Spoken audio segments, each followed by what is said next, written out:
ಹಾಗಿದ್ರೆ ಅಲ್ಲಿಗೆ ಹೋಗಿದ್ರಿ. ದುರ್ಗಾ ಸರ್. ಸಾನಿಯಾ ಮಿರ್ಜಾ ಇರೋ ಬಾತ್ರೂಮ್ ತೆಗಿಯಮ್ಮ. ಪುಟ್ಟಿ ಬಾಗ್ಲು ತೆಗಿರಿ. Open the door. ದರ್ವಾಜಾ ಖೋಲೋ. ಬಹುಭಾಷೆ ಬೇಡಮ್ಮ, ಕನ್ನಡದಲ್ಲೇ ಹೇಳು. ಬಾಗ್ಲು ತೆಗಿರಿ ಅಂದೆ. ತೆಗಿರಿ. ಲೇಖಾ ಯಾರದು? ಕಮಿಷನರ್ ಸರ್ ಬಂದಿದ್ದಾರೆ, ನೀನ್ ಬಾಗ್ಲು ತೆಗಿ. ಅಯ್ಯೋ ನಾನ್ ಸ್ನಾನ ಮಾಡ್ತಾ ಇದೀನಿ. ನೀರಲ್ಲೇ ಇದ್ರೆ ಮೊಳಕೆ ಹೊಡೆದ್ಬಿಡ್ತೀಯಾ, ಬೇಗ ಬಾಗ್ಲು ತೆಗಿ. ಸರ್ ಹೇಳಿದ್ ಕೇಳಿಸ್ಲಿಲ್ವಾ? ಬಾಗ್ಲು ತೆಗಿ. ಬಾಗ್ಲು ತೆಗಿ ಅಂದೆ. ಬಾಗ್ಲು ತೆಗಿ. ಅಯ್ಯೋ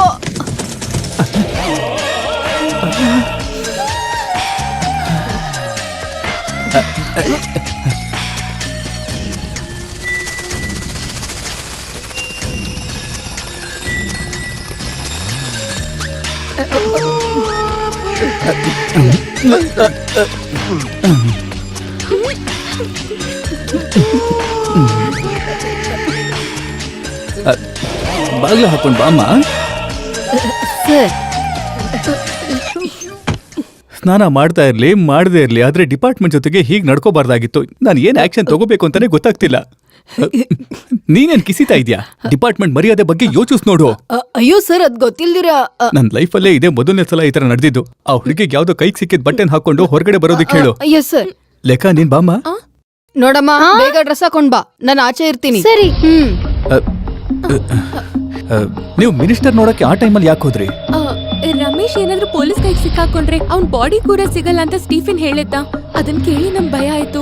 ಸ್ಟೀಫನ್ ಅಂತ ಅಂದ್ರೆ ರೆಬೆಲ್ ಗ್ರೂಪ್ ನ ಲೀಡರ್ ತಾನೆ? ಹೌದು ಸರ್, ಅವನೇ ನಿಮ್ ಹತ್ರ ನಾವೇ ರಮೇಶ್ ನ ಬಚ್ಚಿಟ್ಕೊಂಡಿದಂತ ಹೇಳಿದ್ದು. ರಮೇಶ್ ನ ಪೊಲೀಸರು ಹಿಡ್ಕೊಂಡು. ಅದನ್ನ ನೀನ್ ತಿಳ್ಕೊಬೇಕಾಗಿಲ್ಲ. ರಮೇಶ್ ರಮೇಶ್ ಹೆದರ್ಕೋಬೇಡ, ಅವ್ರ ಹೋಗಾಯ್ತು. ಇಲ್ಲಿ ನೋಡು ನನ್ನ, ನಮ್ ಜೀವ ಅಡೆ ಇಟ್ಟು ನಿನ್ನ ಕಾಪಾಡ್ತೀವಿ, ನಿನ್ನನ್ ಬಿಟ್ಕೊಡೋದಿಲ್ಲ, ಸತ್ಯ. ಆಗ ಟೈಮ್ ಎಷ್ಟು ಅಂತ ನಿನ್ಗೆ ನೆನ್ಪಿದ್ಯಾ? 8:09 ಆಗಿರ್ಬೋದು ಸರ್. ಹಾಗೆ ಹೇಳಿದ್ರೆ ಹೇಗೆ? ಒಂದು 8:30 ಅಥವಾ 9 ಗಂಟೆ. ಹೇಳೋ ಮಾತನ್ನ ಸರಿಯಾಗಿ ಹೇಳ್ಬೇಕು. ನಿನ್ನ ಉತ್ತರ ತಪ್ಪಾಗಿದ್ರೆ ನೀನೇ ಕೊಲೆಗಾರಿ ಆಗ್ಬಿಡ್ತೀಯ.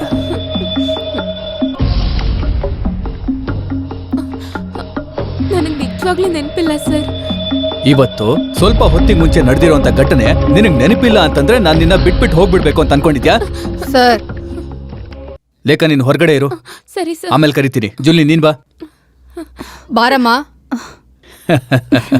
ಸ್ನಾನ ಮಾಡ್ಬೇಕಾದ್ರೆ ಬಾಗ್ಲು ತೆಗೆ ಅಂದ್ರೆ ಈ ತರನ ಮಾಡೋದು, ಅದು ಬ್ಯಾಚುಲರ್ ಆಗಿರೋ ನನ್ನಂತವನ್ಗೆ. ಸಾರಿ ಸರ್, ಏನ್ ಮಾಡ್ಬೇಕು ಅಂತ ಗೊತ್ತಾಗ್ದಿರಾ ನಾನ್ ಹೆದರ್ಕೊಂಡೆ. ಯಾಕೆ ಹೆದರ್ಕೊಂಡೆ?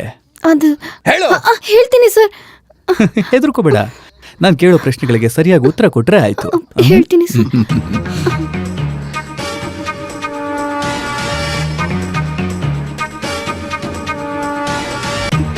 ಭಯ ಪಡಬೇಡ. ಹಿಂಗ್ ಬದಲಾಯಿಸಿ ಕ್ವಶನ್ಗಳು ಕೇಳೋದು ನಮ್ಗೆ ಅಭ್ಯಾಸನೇ. ನೀವಿಬ್ರು ಹೇಳೋದು ನಿಜಾನ ಸುಳ್ಳ ಅಂತ ಗೊತ್ತಾಗತ್ತೆ ಇವಾಗ.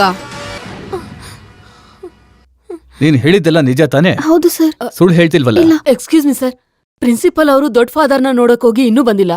ಈಗಾಗ್ಲೇ ಲೇಟ್ ಆಗ್ತಿದೆ. ಇನ್ನೇನಾದ್ರೂ ವಿಚಾರಿಸೋದಿದ್ರೆ ನಾಳೆ ವಿಚಾರಿಸಬಹುದಲ್ಲ ಸರ್? ಅದನ್ನ ತೀರ್ಮಾನ ಮಾಡೋದು ನೀವಲ್ಲ. ಇವ್ರನ್ನ ಕಸ್ಟಡಿಗೆ ತಗೊಳಕ್ಕೆ ಅಂತ ಬಂದಿರೋದು. ಪ್ರಿನ್ಸಿಪಲ್ ಬಂದ್ಮೇಲೆ ಎಲ್ಲಿಗ್ ಬೇಕಾದ್ರೂ ಕರ್ಕೊಂಡು ಹೋಗಿ, ಆದ್ರೆ ಈ ರಾತ್ರಿಲಿ ಈ ಹಾಸ್ಟೆಲ್ ಪ್ರೆಸ್ಟೀಜ್ ಪ್ರಾಬ್ಲಮ್ ಸರ್. ನಾವೆಲ್ಲಿಂದ ಬಿಟ್ಟು ಎಲ್ಲೂ ಹೋಗಲ್ಲ ಸರ್. ಓಕೆ, ನಾಳೆ ನಾನು ಹೇಳಿದಂತ ಜಾಗಕ್ಕೆ ಇವ್ರನ್ನ ಕರ್ಕೊಂಡ್ ಬರ್ಬೇಕು. ಜರ್ಮನ್ ಶೆಫರ್ಡ್ಗೆ ಏನಾಯ್ತು ಅಂತ ಗೊತ್ತು ತಾನೆ? ದುರ್ಗಾ ಕಮಾನ್. ಸರ್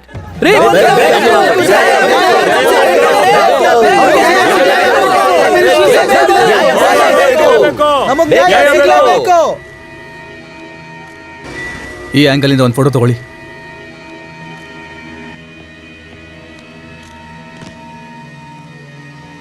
ಟಾಪ್ ಆಂಗಲ್ ಇಂದ ತಗೊಳ್ಳಿ. ಇನ್ವೆಸ್ಟಿಗೇಷನ್ ಇನ್ನೂ ಮುಗ್ದಿಲ್ವಾ? ಈಗ ಮುಗಿಯುತ್ತೆ ಸರ್. ಬೆಳಿಗ್ಗೆನೆ ಪೋಸ್ಟ್ ಮಾರ್ಟಮ್ಗೆ ಬಾಡಿ ಕೊಡಿ ಅಂತ ಇವ್ರ ಸಂಬಂಧಿಕರು, ಮಿನಿಸ್ಟ್ರು ಎಲ್ಲ ಫೋನ್ ಮಾಡಿ ತಲೆ ತಿಂತಾ ಇದ್ದಾರೆ.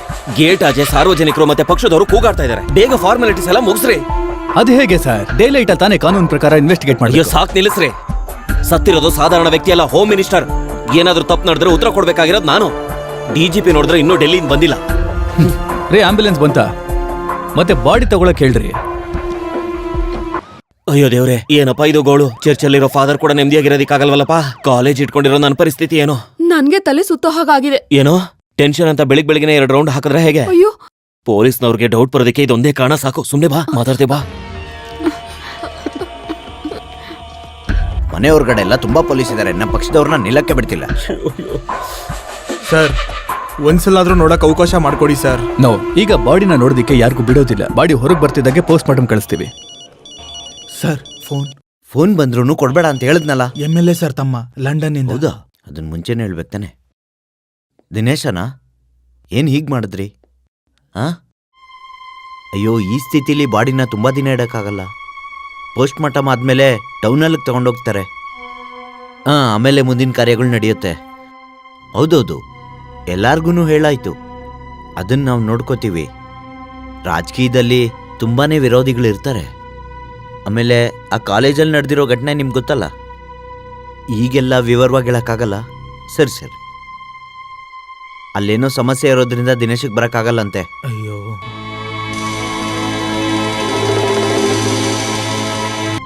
ವಿಘ್ನೇಶ್ವರನ್, ಆ ಮನುಷ್ಯ ಏನಯ್ಯ ನಾಯಿ ಥರನೆಲ್ಲ ಮುಸ್ತಿದ್ದಾರೆ?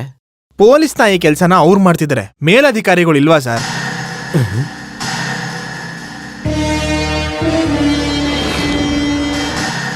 ಆಯಿಲ್ ಬಿದ್ದಿರೋ ಮಣ್ಣನ್ನ ತಗೊಳ್ಳಿ.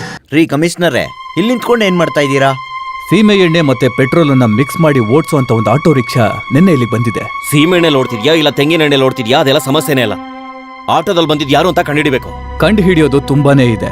ಸರ್, ಅವ್ರ ಮನೇಲಿ ಕೆಲಸ ಮಾಡೋರು ಸಂಜೆ 6 ಗಂಟೆಗೆಲ್ಲ ಹೊಟ್ಬಿಡ್ತಾರೆ ಸರ್. ಬೆಳಿಗ್ಗೆ ಇಷ್ಟೊತ್ತಾಯ್ತು ಆದ್ರೂ ಇನ್ನ ಬಂದಿಲ್ಲ ಸರ್. ಮಿನಿಸ್ಟರ್ಗೆ ಶತ್ರುಗಳು ಯಾರಾದ್ರೂ ಇದ್ರಾ? ವಿರೋಧಿಗಳು ಅಂತ ಅವ್ರಿಗೆ ತುಂಬಾ ಜನನೇ ಇದ್ದಾರೆ. ಸಂದೇಹ ಪಡೋ ಹಾಗಿದ್ರೆ ನಮ್ಮ ಪಕ್ಷದಲ್ಲೇ ಒಬ್ರು ಇದ್ದಾರೆ. ಯಾರದು? Leader KR. ನಮಸ್ಕಾರ ಸರ್.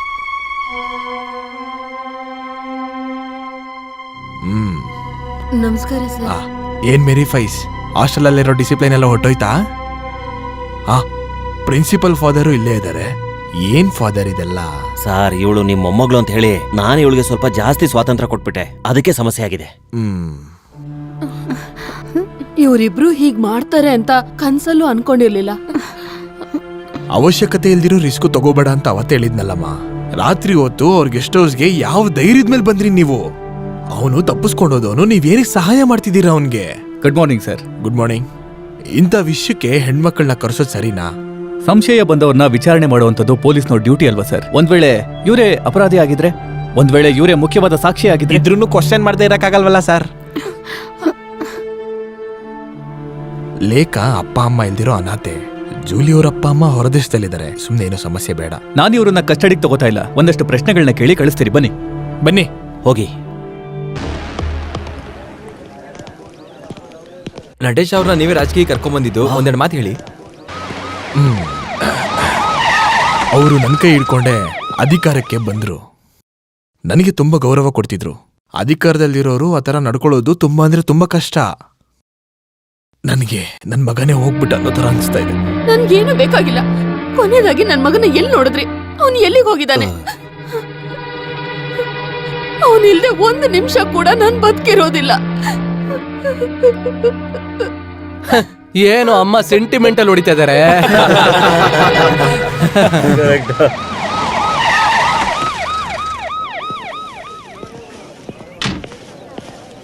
ಏನ್ರಿ ಸಾಹೇಬ್ರೆ? ಪಾಪಚ್ಚಿ ಕಾಂಟ್ರಾಕ್ಟರ್ ಮಗ ತಂದಿನ? ಅಲ್ಲ, ಈ ಸ್ಟೀಫನ್ ಅವ್ರ ಅಪ್ಪನೇ ಆ ಕಾಂಟ್ರಾಕ್ಟ್ರು. ಅದ್ ನಿನಗ್ ಗೊತ್ತಾ?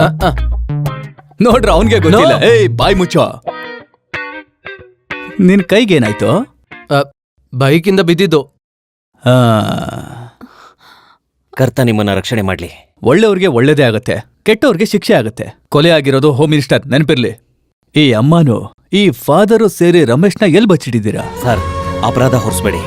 ಅವತ್ತು ಅವ್ರ ತಾಯಿ ಬಗ್ಗೆ ಹಾಗೆ ಮಾತಾಡಿದಕ್ಕೋಸ್ಕರ ಕೋಪದಿಂದ ಆ ರೀತಿ ಮಾಡಿರ್ಬೋದೇ ಹೊರತು ಅದನ್ನೇ ಇಟ್ಕೊಂಡು ಈ ಕೊಲೆ ಅಪರಾಧನ ಅವನ ತಲೆಗೆ ಮಾತ್ರ ಕಟ್ಟೋದಿಕ್ ಹೋಗ್ಬೇಡಿ. ಅವನ ಈ ತರ ಎಲ್ಲ ಮಾಡಲ್ಲ ಸರ್. ನನ್ ಮಗನ ಕಸ್ಟಡಿಗೆ ತಗೊಂಡು ಅವನ್ನ ಏನ್ ಮಾಡಿದ್ರಿ ಅಂತ ಹೇಳಿ. ಓ, ಚೆನ್ನಾಗಿದೆ. ಹೋಮ್ ಮಿನಿಸ್ಟರ್ ಮೇಲೆ ಕಟ್ಟು ಕತೆಗಳನ್ನ ಹೇಳಿದವಳು ಈಗ ಪೊಲೀಸ್ನವ್ರ ಮೇಲೂ ಕತೆಗಳನ್ನ ಕಟ್ತಾ ಇದ್ದಾಳೆ. ಅವನೆಲ್ಲಿದ್ದಾನೆ ಅಂತ ಹೇಳೋ. ಅವನ್ನ ಹಿಡ್ಕೊಂಡು ಕೊಂದು ಸಾಯಿಸ್ಬಿಟ್ಟು ಊರವರೆಲ್ಲರ ಮುಂದೆನೂ ನಾಟಕ ಆಡೋದಕ್ಕೆ ಬಂದಿದ್ದಾರೆ ಕಮಿಷನರ್ ಸರ್. ಇಂಥ ಆಟಗಳನ್ನೆಲ್ಲ ಪೊಲೀಸ್ ಅವ್ರು ಎಷ್ಟು ಸಲ ಆಡಿರ್ತಾರೆ ಹೇಳಿ? ರಾಜೇಶನ್ ಕೊಲೆ ಕೇಸಲ್ಲಿ ಏನ್ ನಡೀತೋ ರಮೇಶನ್ ಕೇಸಲ್ಲೂ ಅದೇ ನಡೆಯುತ್ತೆ. ನಿನ್ ಗತಿ ಅದಕ್ಕಿಂತ ಕೆಟ್ಟದಾಗಿರುತ್ತೆ. If you shut your mouth and get lost. ನನ್ ಮಗ. ನಂದಿನಿ, ಏನಮ್ಮ ಇದು?